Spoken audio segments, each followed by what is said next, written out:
शुरू से ही फौज में ही जाना था हमको। अब हमारे लिए तो एकदम विकट परिस्थिति हो गई, साथ ही साथ फाइनेंशियली भी दिक्कत हो गया। अब क्या करें?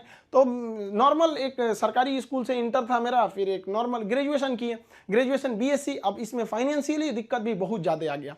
इन दिक्कत में सबसे ज़्यादा साथ दिया मेरे 3 दोस्तों ने, सोनू, पवन, हेमंत। ये 3 दोस्तों ने हमारा बहुत ज़्यादा हेल्प किया और हम सबसे खुशनसीब हैं। हम ये कह सकते हैं कि दोस्त हमें बड़ा बढ़िया मिले। तो सोनू था, पवन, हेमंत, इन लोग के पास जो पॉकेट मनी आती थी ना, तो जो घर से उसमें से काट के कुछ हमको दे देते, कुछ ये, तो हम लोग में मिलजुल के अच्छे से करते थे। तो एक साथ में हम लोग पढ़ाई करते थे। हम सबको, चारों को, हम लोगों को डिफेंस में ही जाना था। अब हम लोग ने क्या किया भाई, बाकी लोग की फाइनेंशियली ठीक थी, हेमंत की भी सही नहीं थी, तो वो सेल्फ डिपेंडेंट था। तो हेमंत ने कहा कि एक काम कर दो भाई, चलो तुम भी को टीचिंग में ले आते हैं। तो उसने क्या किया, हमको एक होम ट्यूशन के पास ले गया पढ़ाने के लिए। होम ट्यूशन, अब वो हम लोग को बच्चों को उतना पढ़ाने का आइडिया नहीं, बस उसको, लड़का बहुत पढ़ने में कमजोर था और उसको होम ट्यूशन पढ़ाया गया ना, स्कूल में बहुत अच्छा टॉप पे आ गया वो। उसके घर वाले काफ़ी खुश हुए सब, और वो बहुत अच्छा से पढ़ रहा था।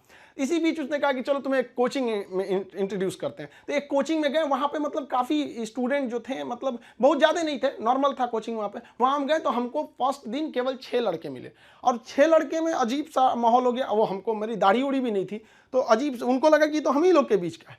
तो हम 6 बच्चे को पढ़ाएं, हमको भी खुद एम्बेरस फील हो रहा था कि ये लोग हमको उस तरह से देख क्यों नहीं रहे हैं। अब उसको 6 लड़कों से अगले दिन वो 50 हो गए, फिर 100, 150, इतना तेज बढ़ने लगा।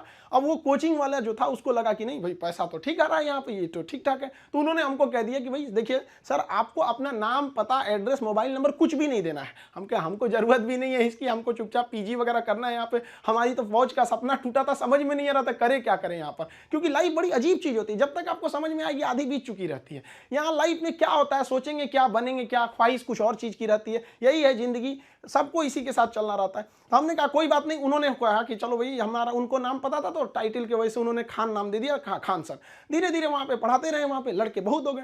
वो कोचिंग वालों को पैसा ज़्यादा दिखता था, हमें बच्चों का करियर दिखता था। वो कहते थे कि सर इतनी कम फी में आप इतना क्यों बता रहे हो। हम कहे सर हम कैसे करें, उनके साथ किस तरह से हम कह देंगे कि तुम्हें कम बता। इस वजह से थोड़ा सा टसल हो गया, हमको वो छोड़ना पड़ गया कोचिंग। फिर दूसरे जगह गए, तीसरे जगह। उसके बाद से हम लोग ने यहाँ पर आके अपना खान जीएस रिसर्च सेंटर किए। तो हमारा यहाँ पे कुछ खास जानकारी नहीं थी पटना में, क्योंकि हम लोग गांव एरिया से आए थे।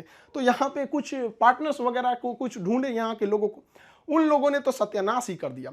उन लोगों ने सारा चीज, 6 महीने बाद उन लोगों का फुल प्लानिंग था कि कोचिंग को हड़प लेना है। उन लोगों ने कहा कि बेंच भी मेरा, कुर्सी मेरा, पंखा में, सब कुछ। हम तो परेशान हो गए, मेरे पास कुछ भी नहीं बचा। ये हाल कर दिया लोगों ने कि हमारे जेब में केवल 40 रुपया बचे थे और घर लौटने के लिए 90 रुपये चाहिए था। हम परेशान हो गए भाई, कम से कम 90 तो छोड़ो, घर चले जाए यार पे, यहाँ पे क्या कर दिए। कोई दिमाग काम नहीं कर रहा था। तो गंगा के किनारे हम बैठे थे शाम के वक्त में, टेंशन में। यहाँ पर सोचे कि अब टेंशन में जाएंगे, अब रूम। तो यहाँ से जब रूम पे गए, वहाँ पे पता चला वो दरवाजा खटखटाए तो कोई खोल ही नहीं रहा था। बड़ा देर बाद खोले तो मुझे कहाँ थे, हम कहे यहीं पे नदी बैठे थे, टेंशन में थे थोड़ा सा। कहे कितना टाइम हो रहा है, हम कहे यही 7-8 बज रहा होगा। तो उन्होंने कहा कि घड़ी देखो। हम देखे रात का 2:30 बज गया था। टेंशन से ना दिमाग काम नहीं कर रहा था, क्या करे क्या नहीं, अजीब सा माहौल हो गया था। अब हमको समझ में आ गया कि भाई हमारे पास केवल 40 बचा है, यानी ऊपर वाला हमको रोक रहा है यहाँ पर किसी ना किसी वजह से, तो हमें रुकना चाहिए। अब फाइनली हमने भी डिसाइड कर लिया कि अब हमको अपने फिर से एक नई शुरुआत करनी है। इस बीच हमको एक अनुभव मिला कि भाई सब पर आप आंख बंद करके भरोसा नहीं कर सकते।